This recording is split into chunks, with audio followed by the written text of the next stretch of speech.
presidente que vai taxar o Brasil aí, né? Você acompanhou full time as eleições americanas esse ano? Acompanhei bem de perto. E você achou, te impressionou alguma coisa ali? Você falou, cara...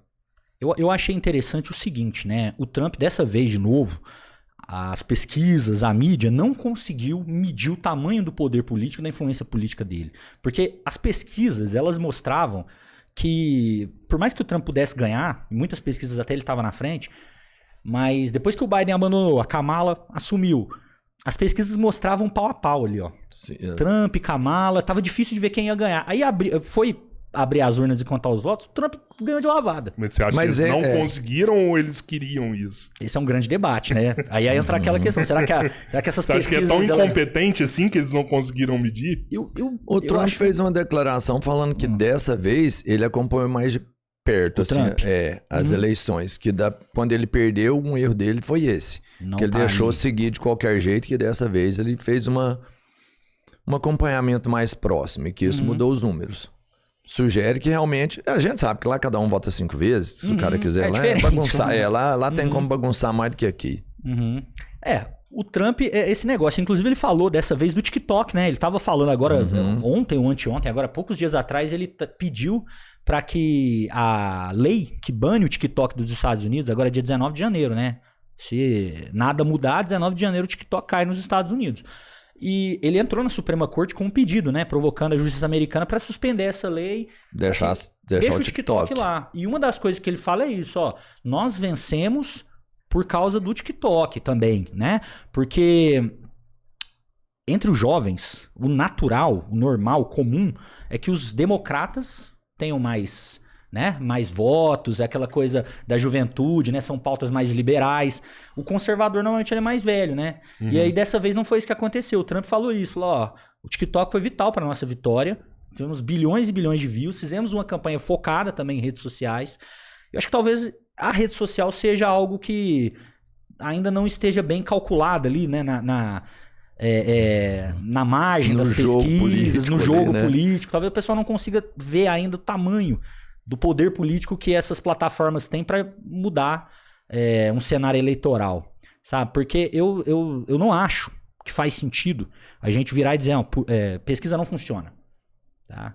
Qualquer um que estudou estatística, fez a matéria de estatística, conhece que tem fórmula, sabe que se você aplicar aquilo ali direito, numa amostragem justa, você vai atingir resultados, né? É uma ciência exata. Você vai atingir resultado. Agora, claro, você pode ter, né, na hora ali de captar a amostragem, você pode ter distorções, você pode ter interesse, você pode ter uma maldade ali na hora de fazer a pesquisa. Mas eu acho que no caso do Trump não foi nem isso. Eu acho que tem muito a ver com... Ele falava isso, né? A chamada maioria silenciosa. Ele falava que o eleitorado dele era uma maioria silenciosa. A gente é maioria, só que a gente não fica gritando aqui os quatro ventos. Na hora da eleição vocês vão ver. Os caras vão lá votar em mim, né? Às vezes na rede social, o meu grupo não é o maior, não é o mais barulhento.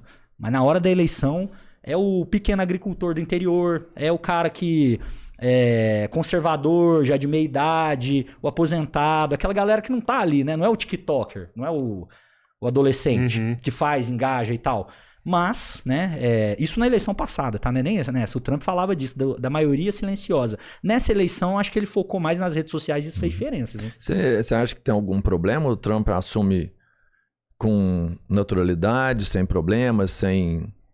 Provavelmente sim, né? Porque no caso da eleição dele, passagem Porque para o Biden, teve toda aquela questão do Capitólio, né? Sim. Agora, o governo Biden aparentemente está trabalhando para transferir a passagem de governo ali de uma maneira mais pacífica. Era a grande pauta, né, do Biden, né? Ele ganhou a eleição passada atacando duas coisas, né? Uma, a gestão da pandemia. Trump perdeu por causa disso. Então, um cenário relativamente parecido com o Brasil. Aqui o Bolsonaro, né? Também foi muito criticado. Essa questão da pandemia e me fugiu a segunda agora. Tem uma outra questão importante aí. Mas, enfim, ele... Entra com a promessa de que a democracia a democracia, exatamente. É a questão da democracia, né? Então o Trump foi muito criticado, não só pela questão da gestão da pandemia, mas por causa da democracia. Porque, perde, não aceita, né? Ele, hoje, agora, nessa semana, ele estava falando que a eleição de 2020 foi roubada, que ele tem provas, que ele tem documentos e vai mostrar. Então, até hoje tá nessa, ele não assume que perdeu, né? Isso foi muito mal visto na época, né? Sim. E aí, enfim, né, gerou aquela onda de rejeição a ele também, né? Ele assumindo lá, cai algum presidente daqui? Porque ele já tocou... Essa é uma boa pergunta, né? Essa é uma boa pergunta, porque a chance disso acontecer aumenta muito, sabia? Como eu tava falando no primeiro momento. Não sei. Eu tava falando no primeiro momento, a estratégia do Trump e dos republicanos ali da ala dele, né? Aquela MAGA, né? O Make America Great Again. Esse pessoal, eles olham para os Estados Unidos e para a zona de influência dos Estados Unidos mais direta como principal, que é a América Latina.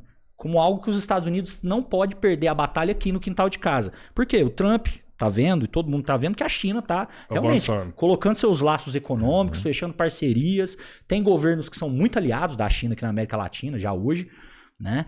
E isso preocupa os Estados Unidos, porque é perder dentro de casa, é perder na visão deles, no quintal deles. Então, até essa questão da guerra da Ucrânia tem a ver com isso, né? Estamos gastando energia lá do outro lado do mundo, na Europa, com países que têm condição financeira de arcar sua defesa, né, com a sua defesa.